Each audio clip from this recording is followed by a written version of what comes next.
Good morning, everybody. Today we're going to deal with, this video will deal with what's happened on our A to D. So let's kind of see what we got here. We actually are trying to measure this battery voltage over here. Come on, draw.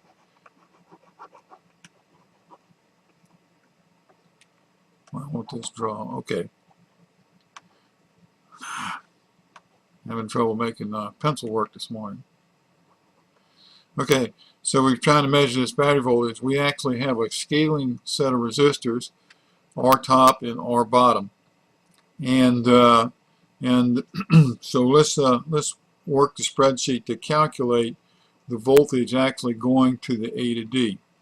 So if we know the current flowing in these two resistors, which is the voltage applied V sub battery over the resistance, R top plus R bottom, that equals the current I in the circuit. And if we take that current I times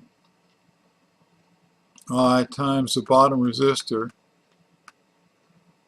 we can now say that the voltage going to the A to D is equal to that. So I've developed a little spreadsheet so we could change some numbers. So if our battery voltage turns out to be 4.2 volts, these resistors are 3K, 10K respectively, we now know the voltage going to the A to D is 3.2. So we have scaled the input voltage from 4.2 to 3.2. And this is calculated in this spreadsheet. Now we also know that the A to D, the A to D returns a count, and that count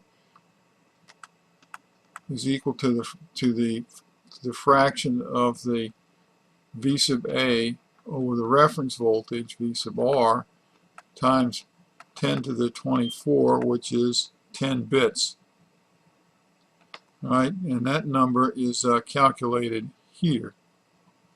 So if we apply 3.2 volts to our 10-bit A to D, it will return a count of 10,003. Now what we want to do is we want to develop a formula that if we know the count, we can calculate the voltage.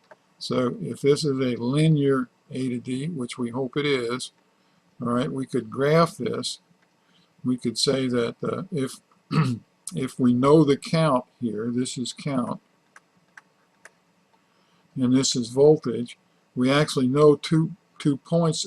We actually know some points over here. Is that if we put in 4.2 volts here by this formula right here, it will return a count of 103. So we know that we can construct an equation that the voltage is equal to the slope delta y over delta x plus some constant b.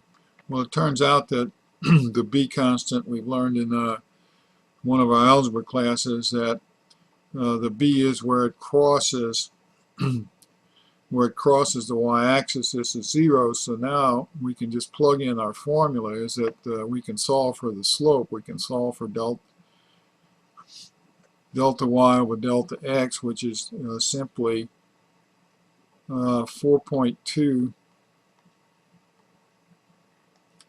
over 10,003.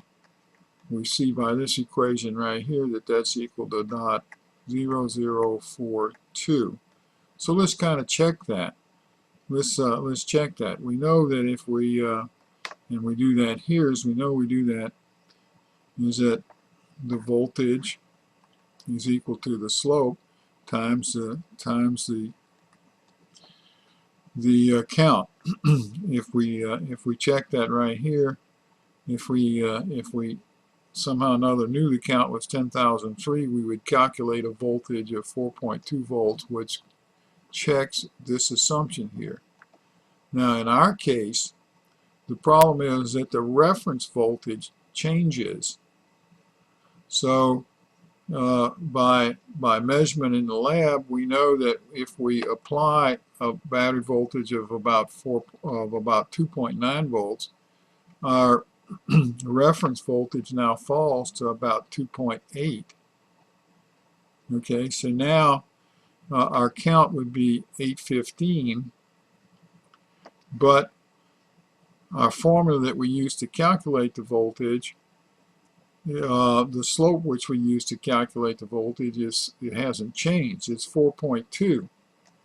So if we put that in our formula, y equals mx plus b, the slope, using this slope right here, which is what we thought it would be, we get a calculated voltage of 3.4 volts.